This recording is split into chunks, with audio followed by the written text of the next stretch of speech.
The desperate delegation arrived at Earth 6 months after the Battle of Kepler, traveling in ships flying flags of truce and surrender. Ambassador Zenth of the Altarian Republic led the group, his crystalline body showing stress fractures that had not been there during their last meeting. Behind him came representatives from a dozen species, each looking more desperate than the last. The proud hegemony delegate kept his golden scales polished, but his hands shook. The Silicon Confederacy representative's mechanical voice box crackled with static from poor maintenance. They were the survivors of a galaxy in collapse. Earth looked different than they remembered. The blue world that had once welcomed visitors from across the stars was now surrounded by orbital defense platforms that hummed with barely contained energy. Ships that approached without proper authorization found themselves escorted by vessels that seemed to appear from nowhere. The delegation's transport was met at the edge of the Sol system by Admiral Chen Wei himself, aboard the UES Defiance. The same ship that had once patrolled trade routes to ensure peaceful commerce now bristled with weapons that could destroy small moons. Delegation from the Galactic Council. Chen's voice came over their communication system. You are granted safe passage to Earth.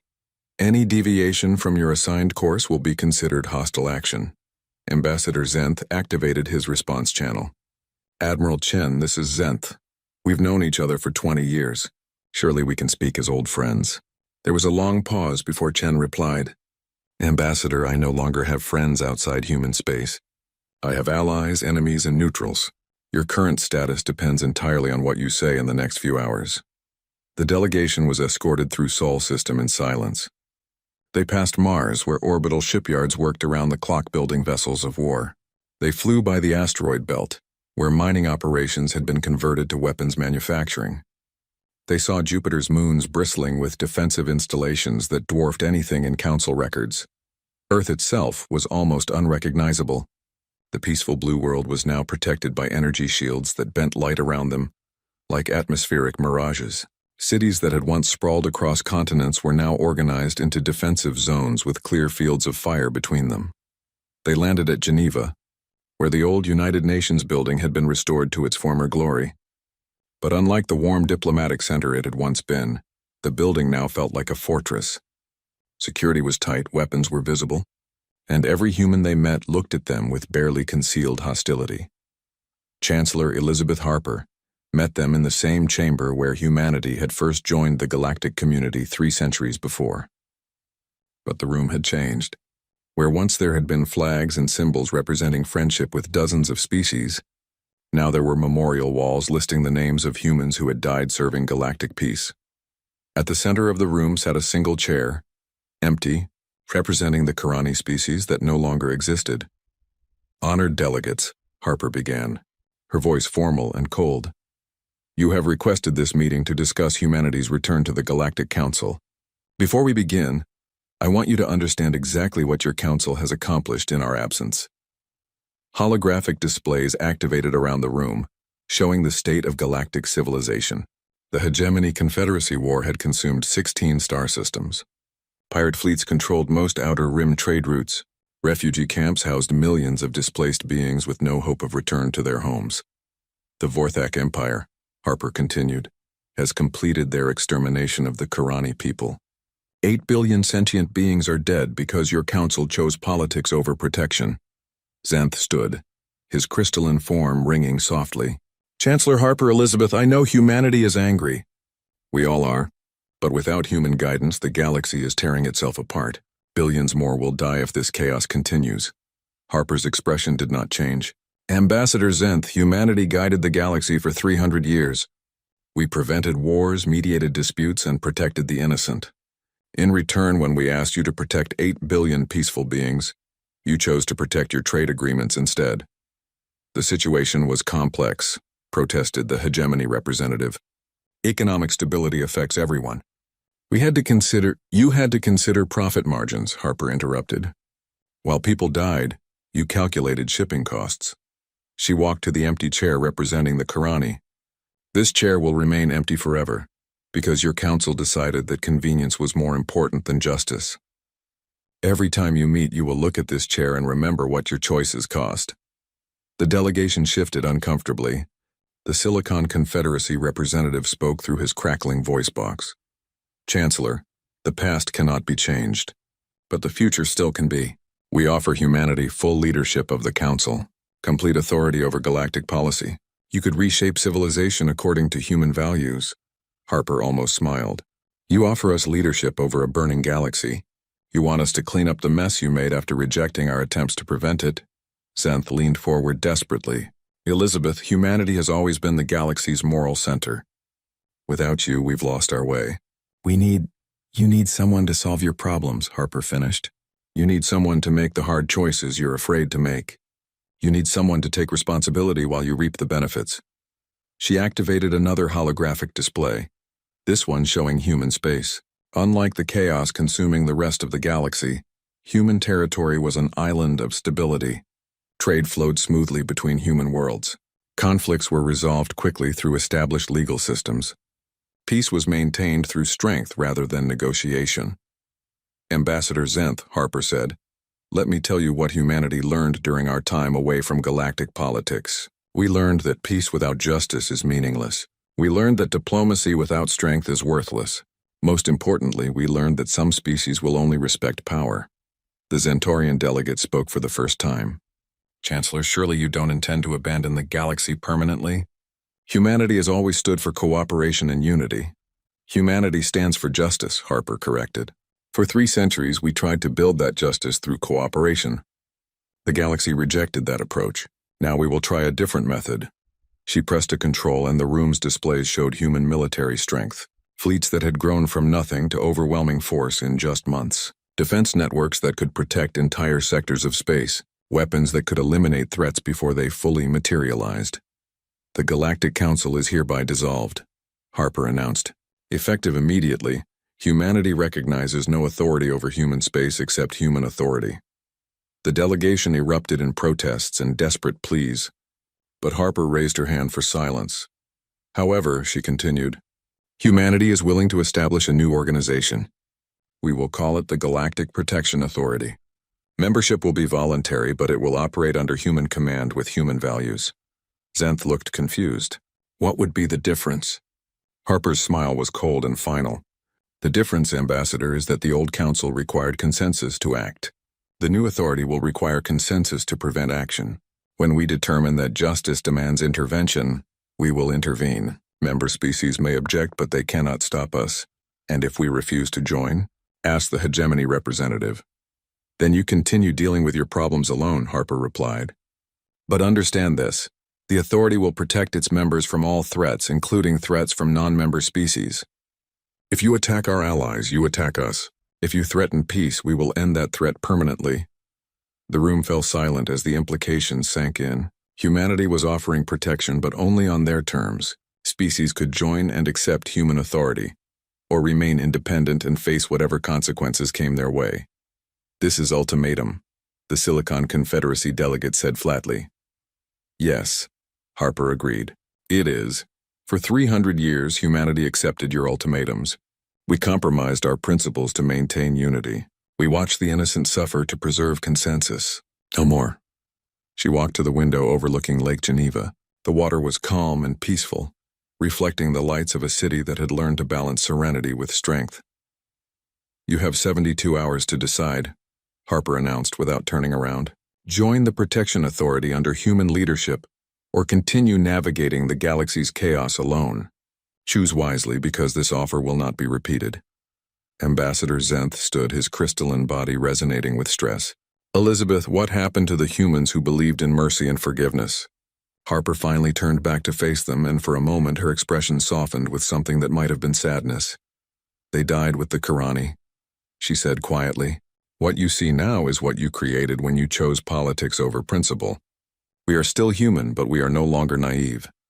The delegation filed out in silence, carrying humanity's ultimatum back to their broken governments. Some would accept the new terms.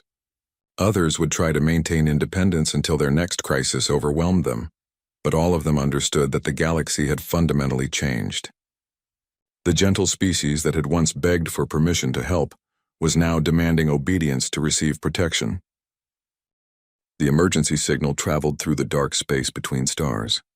It carried the voice of Ambassador Cathara, her crystalline body shaking as she spoke into the communication device. Behind her, the sounds of destruction echoed through the halls of the Zelani Capitol building.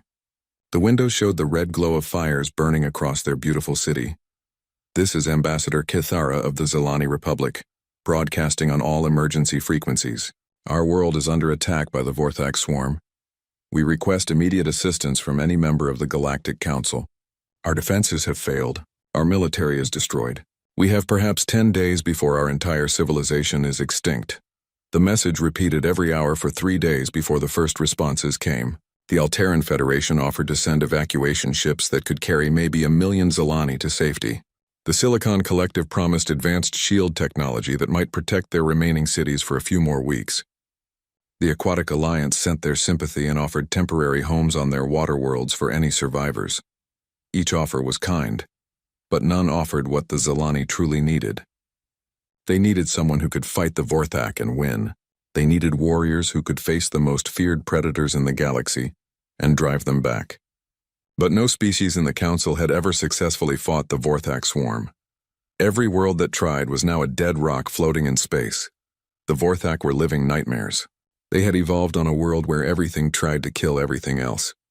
Their bodies were covered in natural armor harder than most metals. Their blood was acid that could eat through starship hulls. They felt no fear, showed no mercy, and never retreated.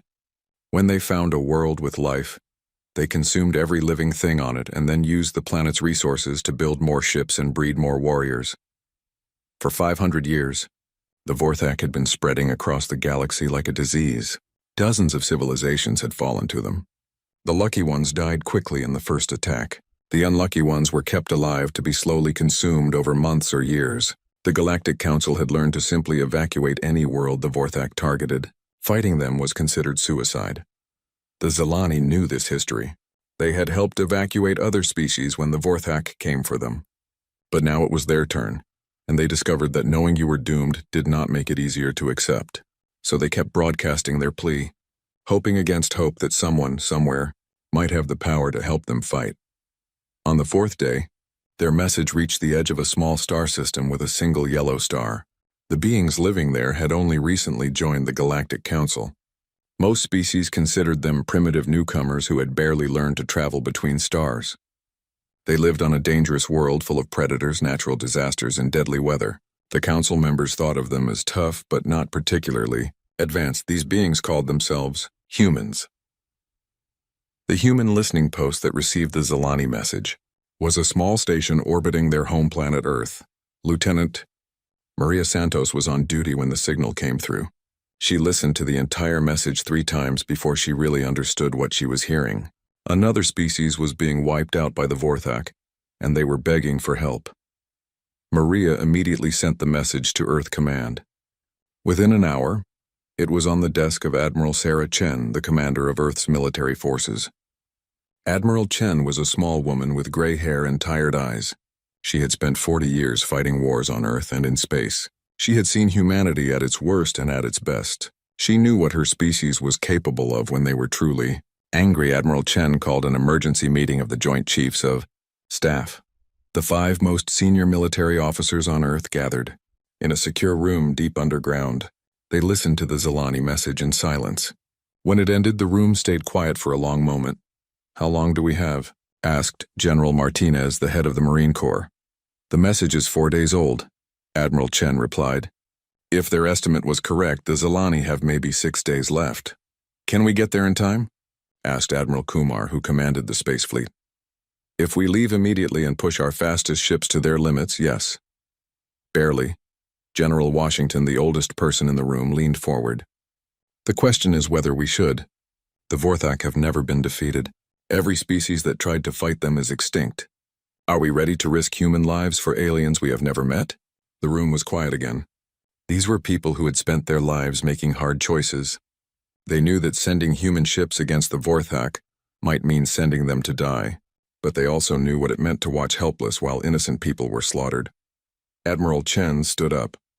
"The Zelani are members of the Galactic Council, same as us. They helped evacuate the Corlan when the Vorthak hit their world last year. They sent medical supplies to the Vrex colonies when the plague hit. They are good people, and they are dying. She walked to the window that looked out over the Pacific Ocean. But more than that, the Vorthak are eventually going to come for us. Maybe not this year or next year, but someday. Every world they take makes them stronger. Every species they wipe out means fewer allies for us when our turn comes. General Martinez nodded slowly. Better to fight them there than here. Exactly, Admiral Chen said. And there is something else. The Galactic Council thinks of us as primitive newcomers. They think our world made us tough, but they do not really understand what that means. Maybe it is time to show them. She turned back to face the group. The Vorthak think they are the ultimate predators. They have never met anything that could match their violence. But they have never met humans. They have never met a species that turned warfare into an art form. They have never met creatures that spent 100,000 years fighting their way to the top of a food chain that was actively trying to kill them. Admiral Kumar smiled grimly. So we are not sending a rescue mission? No, Admiral Chen said. We are sending an extermination fleet. The Vorthak want to be apex predators? Fine. Let us show them what real predators look like. The meeting ended with orders being sent across the solar system. Every available warship was to report to the staging area near Mars. Every marine unit was to prepare for immediate deployment. Every weapons factory was to begin producing ammunition around the clock. The humans did not send a response to the Zilani message. There was no point in making promises they might not be able to keep. Instead, they prepared for war with the methodical efficiency that had carried them through countless conflicts on their deadly homeworld. The galaxy was about to learn why Earth was classified as a death world. More importantly, they were about to learn what happened when you threatened the friends of Deathworlders. The Vorthak had made a terrible mistake. They had gotten the attention of humanity. And humanity, when truly angry, did not send help. They sent wrath. The staging area near Mars had never seen so many ships in one place. Warships that had been patrolling the outer system came racing back toward the inner planets. Vessels that had been in maintenance were hastily repaired and pressed into service. Ships that had been retired were pulled from storage and given new crews. Captain Marcus Rivera stood on the bridge of the battlecruiser Retribution and watched the fleet assemble. He had served in the Border Wars, the Asteroid Rebellion, and the Titan Campaign. He had seen humanity fight desperate battles against impossible odds, but he had never seen anything like this. The ships gathering around Mars were not the clean, elegant vessels that other species built. Human warships were ugly, practical things designed for one purpose: killing enemies as efficiently as possible. They bristled with weapons. Their hulls were covered in armor that could stop almost anything. Their engines were overpowered to let them move faster than their enemies expected. Most importantly, they were crewed by humans who had grown up on a world that tried to kill them every day. Earth had taught humanity that the universe was a dangerous place where only the strong survived. It had taught them to be paranoid, aggressive, and absolutely ruthless when threatened. Rivera watched as the heavy cruiser Vengeance took its place in the formation. Its captain was Elena Vasquez, a woman who had earned her reputation fighting pirates in the asteroid belt. She had never lost a battle, and she had never left an enemy ship intact. The stories about what she did to pirates who targeted civilian ships were enough to make hardened Marines uncomfortable. Next came the destroyer squadron led by the Fury. Its captain was James Park, a quiet man who spoke softly and killed efficiently. He had spent 10 years hunting down terrorist cells that tried to use stolen military equipment against civilian targets. He did not believe in taking prisoners when civilians had been harmed. The assault carriers arrived last, their holds full of Marines who had volunteered for what everyone knew was likely a suicide mission. These were not regular soldiers. These were the veterans of humanity's worst conflicts, men and women who had seen things that would have broken most species. They had volunteered because someone needed to protect innocent people from monsters. Admiral Chen moved between the ships, meeting with the captains and reviewing the battle plans. The intelligence they had on the Vorthak was limited but disturbing. The aliens were not just violent. They were intelligent in their violence. They used biological weapons that could adapt to defenses. They had ships that could regenerate damage by consuming matter from space. They fought with a coordination that suggested some kind of hive mind. They have never faced anything like us, Admiral Chen told the assembled captains during their final briefing.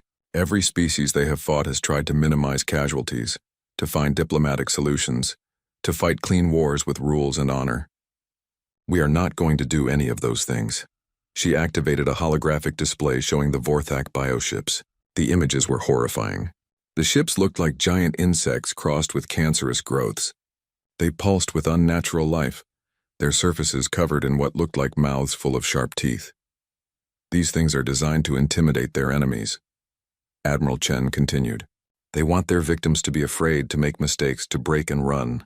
That might work on species that evolved in peaceful environments. It will not work on us. Captain Rivera raised his hand. What are our rules of engagement, Admiral? Simple, Admiral Chen replied. Kill them all. The Vorthak do not take prisoners, they do not negotiate, and they do not retreat. They consume entire civilizations. We are going to return the favor. The room was quiet. These were professional soldiers who understood the reality of war, but the Admiral was talking about something beyond normal military operations. She was talking about genocide. I know what I am asking, Admiral Chen said. I know this goes against everything we usually believe about warfare, but the Vorthak are not like other enemies. They are a disease that spreads from world to world, consuming everything in their path. You cannot negotiate with cancer. You can only cut it out. Captain Vasquez spoke up. What about survivors? What if some of them try to surrender? The Vorthak do not understand surrender, Admiral Chen replied. They have never retreated from any battle. They fight until they are all dead, or until their enemies are all dead. We are going to accommodate them. The final preparations took 18 hours. Ships were loaded with extra ammunition, spare parts, and medical supplies.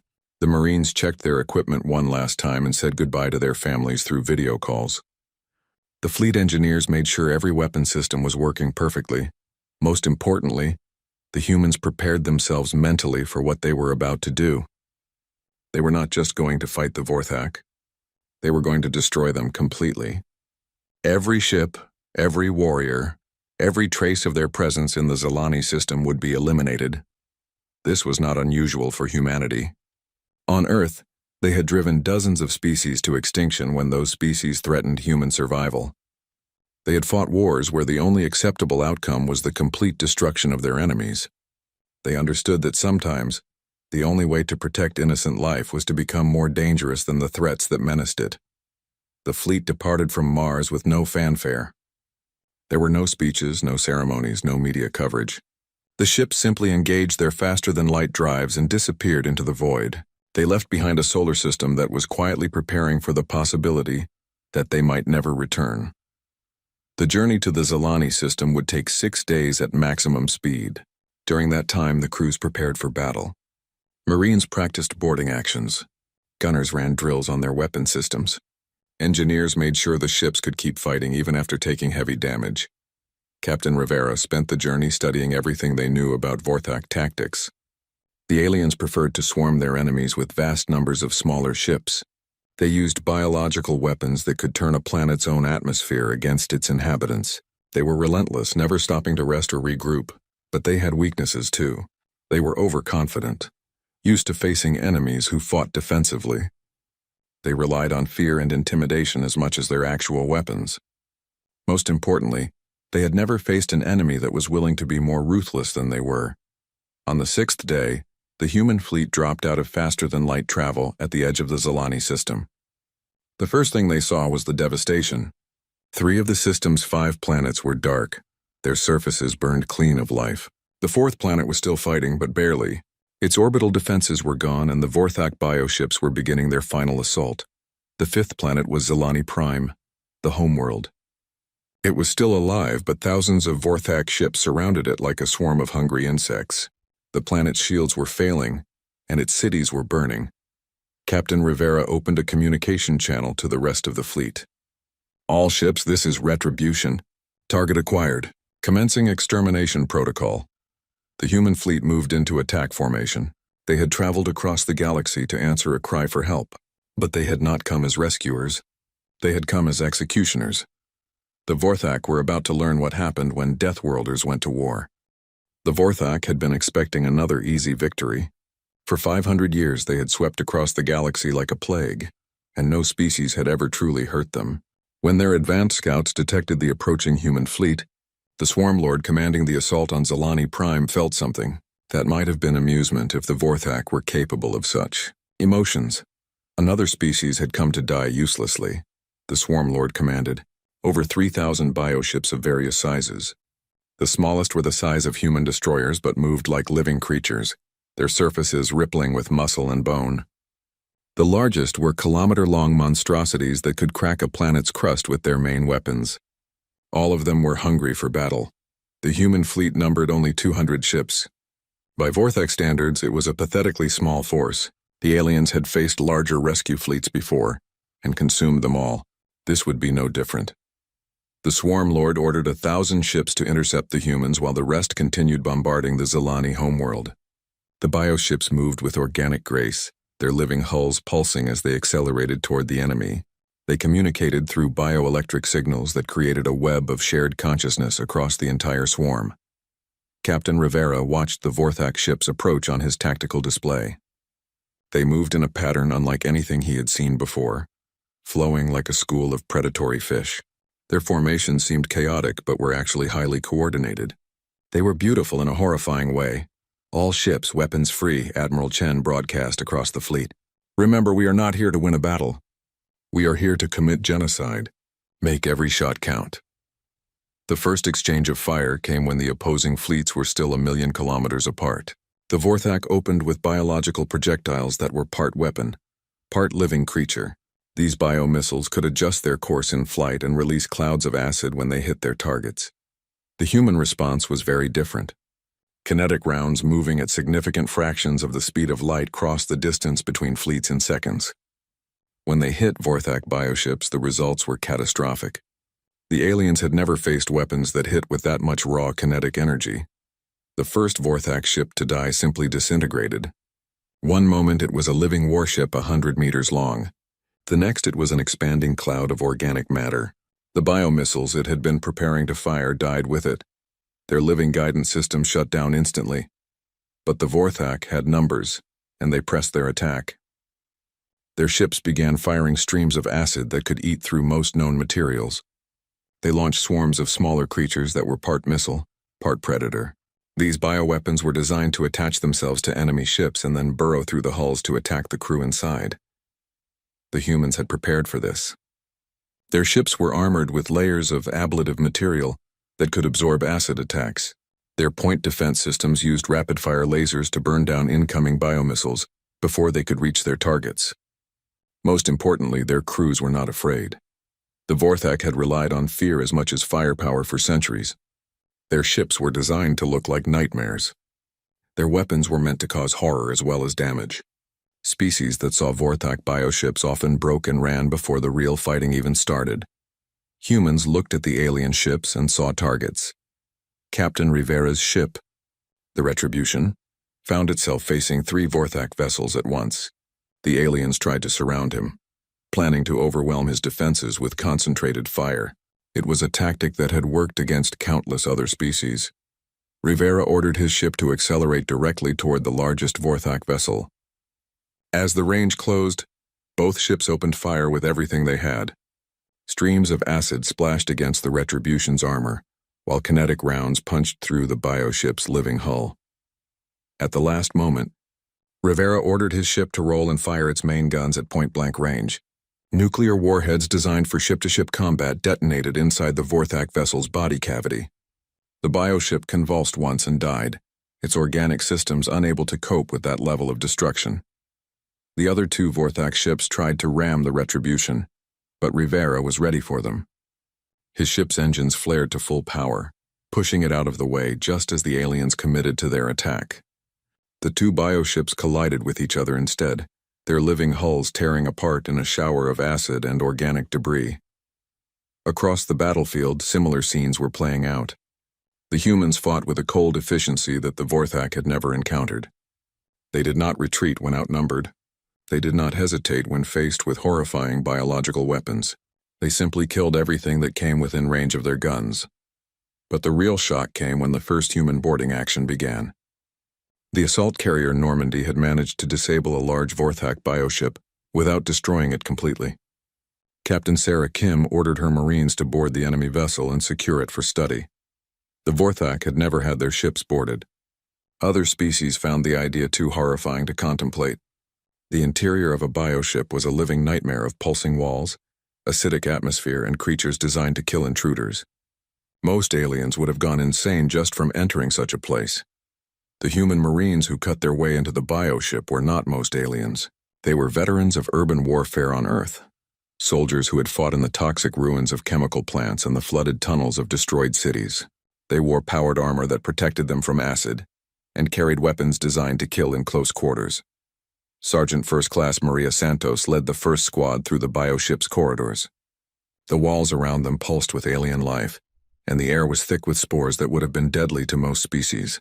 Her suit's systems filtered out the toxins while her helmet display highlighted potential threats. The Vorthak warriors they encountered were nightmares made flesh. Each one was 2 meters tall and covered in natural armor. Their claws could tear through most materials, and their acidic blood made them dangerous even when dying. They moved with the speed and grace of perfect predators. Santos and her squad killed them methodically. Human weapons were designed to stop large, dangerous creatures. The explosive rounds from their rifles punched through Vorthak armor and detonated inside their bodies. The aliens died quickly and violently, their own acid blood eating away at their corpses. But it was not just the efficiency of the killing that shocked the Vorthak. It was the fact that the humans seemed to enjoy it. These Marines had grown up on a world where everything was trying to kill them. Fighting monsters was not terrifying for them. It was familiar. Santos found the bioship's central nervous system, a pulsing mass of organic tissue that served as both brain and heart. She placed a thermite charge on it and activated the timer. The bioship would die slowly and in agony, its nervous system literally burning out. "Ship secured," she reported over the radio, continuing to secondary objectives. The secondary objectives were simple: kill every living thing on the ship and gather intelligence about Vorthak biology. The Marines moved through the vessel like exterminators, leaving nothing alive in their wake. The Swarm Lord commanding the Vorthak forces felt something it had never experienced before: doubt. The humans were not fighting like prey animals. They were fighting like apex predators, and they were winning. Bioships that had terrorized the galaxy for centuries were being destroyed faster than they could be replaced. For the first time in Vorthak history, the Swarm Lord considered retreat. But retreat was not in their nature. They were perfect predators, evolved for conquest and consumption. They would fight until every last one of them was dead. The humans were happy to accommodate them. Captain Rivera watched as another Vorthak bioship exploded under concentrated human fire. Around him, his crew worked with the calm efficiency of professionals doing a job they were very good at. They were not fighting a desperate battle for survival. They were conducting an extermination.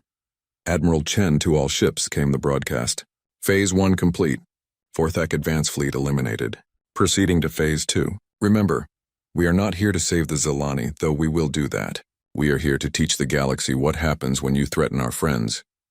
The human fleet regrouped and accelerated toward Zilani Prime. Behind them, the wreckage of 1,000 Vorthak bioships drifted in space. It was the first time in 5 centuries that the swarm had been completely defeated in battle. It would not be the last. 6 months after the last Vorthak died on their homeworld, the galaxy was still trying to understand what had happened. The species that had terrorized civilized space for 5 centuries was simply gone.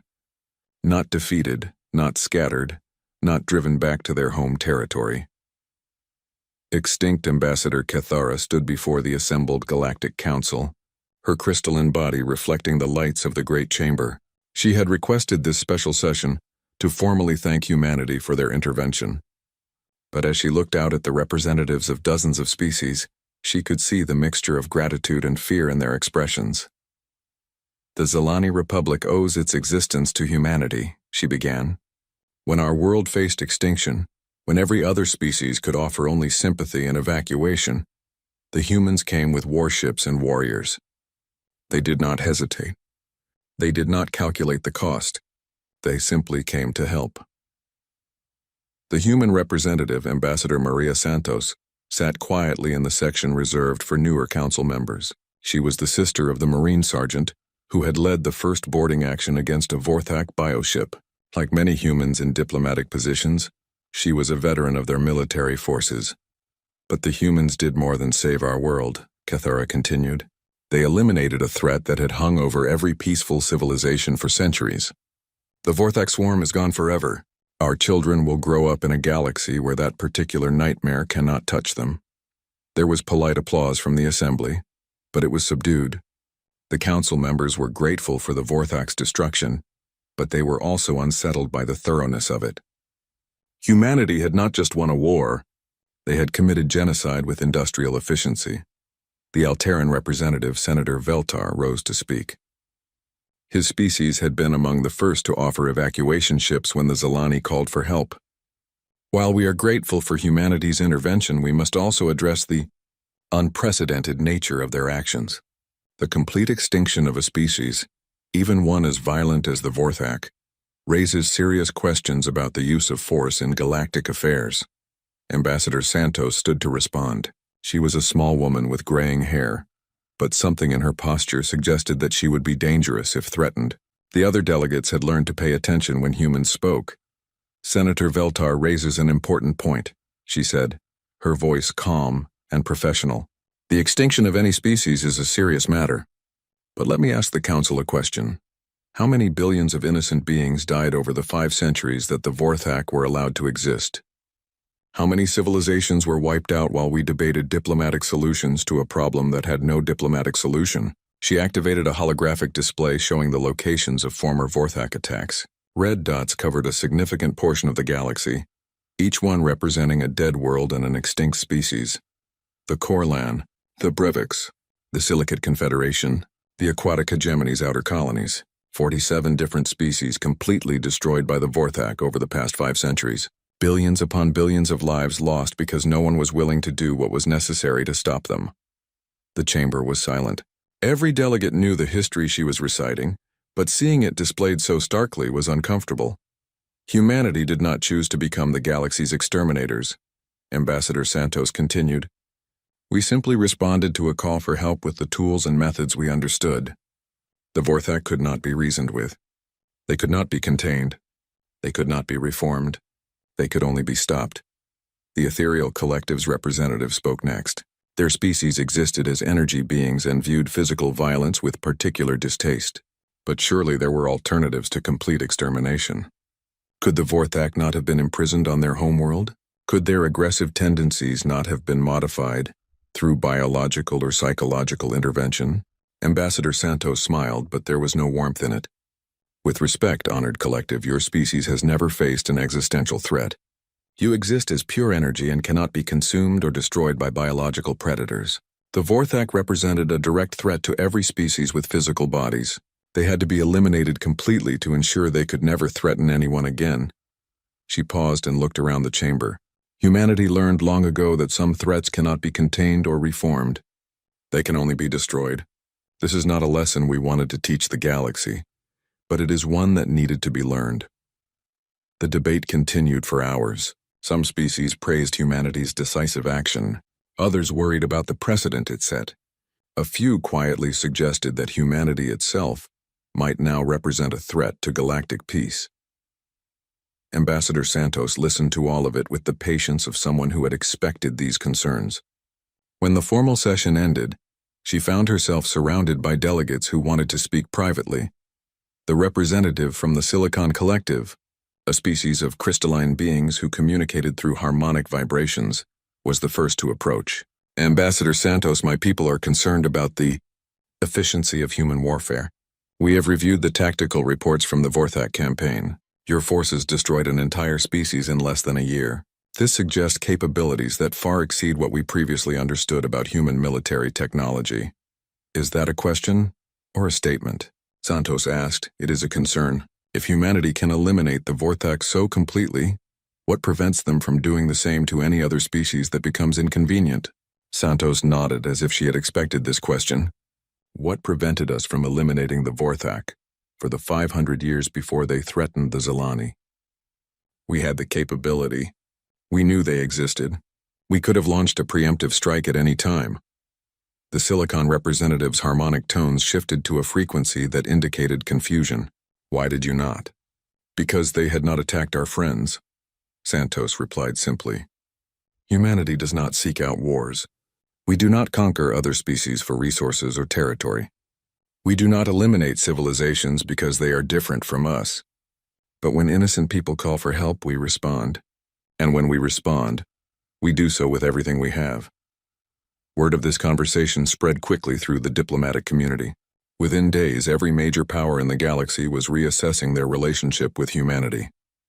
Trade agreements were fast-tracked. Military cooperation treaties were signed. Cultural exchange programs were expanded. The humans, for their part, seemed largely unaware of the effect they were having.